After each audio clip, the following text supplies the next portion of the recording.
আমার শ্বশুরবাড়ির লোকজন আমার স্ত্রীকে জোর করে আমার কাছ থেকে আলাদা রাখে, অথচ আমার স্ত্রী আমার সাথেই থাকতে চায়, এক্ষেত্রে আমার করণীয় কি? আপনার আপনার ও প্রশ্ন, ঠিক আছে ভাই। অনেক কমবখ্ত বাপ মা আছে, হতভাগা বাপ মা আছে, কপাল পোড়া। মেয়ে স্বামীর সংসার করতে চায় কিন্তু বাপ মা বাধা দেয়, আছে না নাই? মেয়েটা ভালো কিন্তু বাপ মা ফুসলায়, আরে আমার ভাতের অভাব পড়ছে না কিন্তু চলে আস। এর মতো কপাল পোড়া বাপ মা আর হতে পারে না। বাইরে আমার বেশিরভাগ সংসারে স্বামী স্ত্রীর মধ্যে অশান্তি সৃষ্টি করে তৃতীয় পক্ষ। কারা করে? তৃতীয় পক্ষ। আমি এই জন্য বলি, সাক্ষাৎ শয়তান যদি দেখতে চান, একবারে আপাদমস্তক শয়তান, তাহলে স্বামী স্ত্রীর মধ্যে অশান্তি সৃষ্টি করার জন্য যে ভূমিকায় অবতীর্ণ হবে, এ হলো সাক্ষাৎ শয়তানের ভূমিকা অবতীর্ণ হচ্ছে।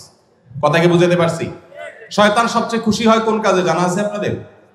কোন কাজে সবচেয়ে বেশি শয়তান খুশি হয়? কোন সংসার ভেঙে দিলে, স্বামী স্ত্রীর মধ্যে বিচ্ছেদ হলে। আপনারা হাদিস শুনছেন, প্রসিদ্ধ হাদিস, শয়তান তার সিংহাসন পানির উপরে স্থাপন করে এবং শয়তান তার চেলাদেরকে ছেড়ে দেয়। চেলারা সারাদিন আকাম কুকাম করে সারাদিন অপকর্মের পরে ফিরে এসে তাদের দলনেতাকে বলে, আমি একজনকে খুন করিয়েছি, একজনকে দিয়ে, আরেকজনকে দিয়ে একটা মিথ্যা বলিয়েছি, আরেকজনকে দিয়ে মাদকাসক্ত করিয়েছি, আরেকজনকে দিয়ে অমুক জেনা করিয়েছি। তখন শয়তান বলে, হ্যাঁ অবশ্যই কিছু না কিছু করেছ। কিন্তু যখন কোন শয়তান এসে বলে একজন স্বামী স্ত্রীর মধ্যে বিচ্ছেদ ঘটায় দিছি, তখন শয়তান বলে তুমি সবচেয়ে বড় কাজ করছো। সে সবচেয়ে বড় খুশি হয়। যে সমস্ত পুরুষেরা মহিলাদেরকে অথবা পুরুষদেরকে উস্কায়, দেখবেন যে অনেক মহিলাকে যায় অনেকে বলে, ভাবি আপনার মতো মানুষের সাথে ভাই রাগ করে কেন? মানে আপনার মতো এত ভালো, এত ভদ্র, এত রূপবতী মানুষটার সাথে রাগ করে যে কেমনে? এত পাষাণ সে কিভাবে হয়? বুঝবেন যে এই লোক হলো সাক্ষাৎ ইবলিস।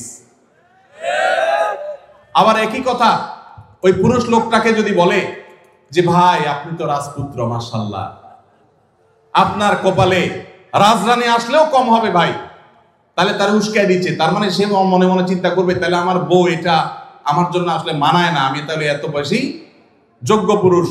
তাহলে তার স্বামীর সাথে, তার স্ত্রীর সাথে তার দূরত্ব বাড়বে কি বাড়বে না? তাহলে এই যে পামপট্টিটা দিল, এই পামপট্টি দেওয়া লোকটা হলো সাক্ষাৎ ইবলিসের ভূমিকা অবতীর্ণ হয়েছে।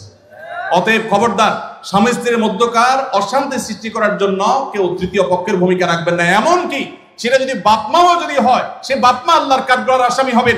বহু ছেলেদের বাপ আছেন, ছেলেদের মা আছেন, শ্বশুর শাশুড়ি আছেন, বৌমার ব্যাপারে ছেলের কান ভারী করে দেয়, আছে না নেই? ছেলেরা থাকে বিদেশ, তার কানটা ঝালাফালা করে দেয়। এরা সবাই কিয়ামতের ময়দানে আল্লাহর কাছে আসামি হবে। খবরদার, এরকম কোন ষড়যন্ত্র করা যাবে না। চেষ্টা করতে হবে স্বামী স্ত্রীর মধ্যে মনোমালিন্য হলে সেটাকে আরো দূর করে দিতে হবে, সেটা আরো দূর করে দিতে হবে। আল্লাহ আমাদেরকে তৌফিক দান করুন। মসজিদের ইমাম সাহেবরা যারা আছেন, ফ্যামিলি কাউন্সিলিং করবেন। এলাকাতে কোথা স্বামী স্ত্রীর সাথে মনোমালিন্য চলছে, তাদের মধ্যে সালিসি করবেন, তৃতীয় পক্ষ হয়ে মিলাবার চেষ্টা করবেন, ভাঙার চেষ্টা করবেন না। আল্লাহ আমাদেরকে তৌফিক দান করুন। যে মা বাপ তার মেয়েকে ফুসলাচ্ছে স্বামী সংসার না করার জন্য, যৌক্তিক শরঈ কোনো কারণ ছাড়া যদি এটা করেন, তারা কবিরা গুনাহে লিপ্ত হোক। তারা মা বাপ সন্তানকে তারা আল্লাহর নির্দেশ থেকে বাহিরে তারা নিতে চাচ্ছে।